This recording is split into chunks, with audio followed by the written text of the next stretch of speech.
দর্শক এই মুহূর্তে দেখতে পাচ্ছেন কিন্তু ধানমন্ডি ৩২ নম্বরে আমরা দেখতে পাচ্ছি অগ্নিসংযোগ এবং স্লোগান কিন্তু চলছে। আপনারা জানেন যে আজকে কিন্তু ওসমান হাদি তিনি কিন্তু তার মৃত্যুর খবর পৌঁছে যাওয়ার পরপরই কিন্তু উত্তেজনা তৈরি হয়েছে রাজধানী জুড়ে এবং রাজধানীর বাইরে সারা বাংলাদেশে কিন্তু আমরা দেখতে পাচ্ছি বিভিন্ন জায়গায় কিন্তু সড়ক মহাসড়কও কিন্তু অবরোধ করা হয়েছে। একই সঙ্গে অগ্নিসংযোগ ভাঙচুর চালানো হয়েছে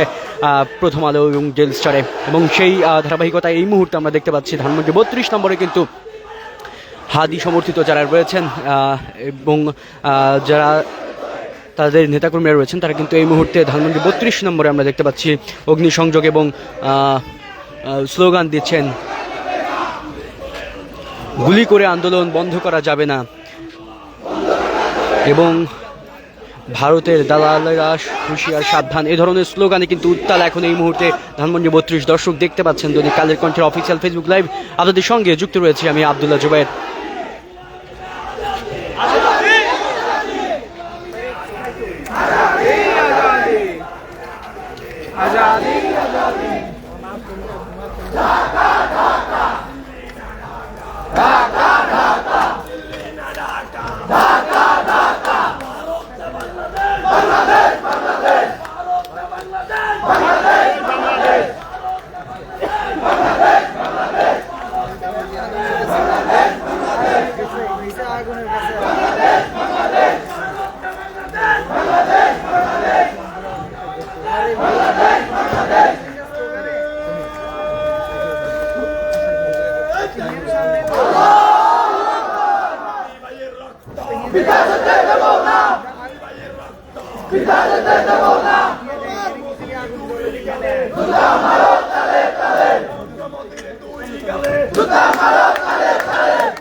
দর্শক আপনারা এই মুহূর্তে দেখতে পাচ্ছেন কিন্তু হাদির মৃত্যুর সংবাদের পরপরই কিন্তু উত্তাল হয়ে উঠেছে রাজধানী ঢাকা সহ সারা দেশ, এবং তার পরপরই আমরা দেখতে পাচ্ছি যে ভারতীয় যে আগ্রাসনের প্রতিবাদে যারা কথা বলেছেন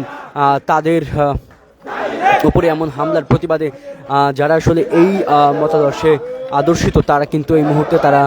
স্লোগান এবং অগ্নিসংযোগ ভাঙচুর এই ঘটনাগুলো ঘটছে, এবং আমরা দেখতে পেয়েছি বিশেষ করে প্রথম আলো ডেইলি স্টার থেকে শুরু করে অন্যান্য আরও বেশ কিছু জায়গায় কিন্তু তারা ভাঙচুর অগ্নিসংযোগ করেছে, এবং এই মুহূর্তে ধানমন্ডি ৩২ নম্বরে কিন্তু আমরা দেখতে পাচ্ছি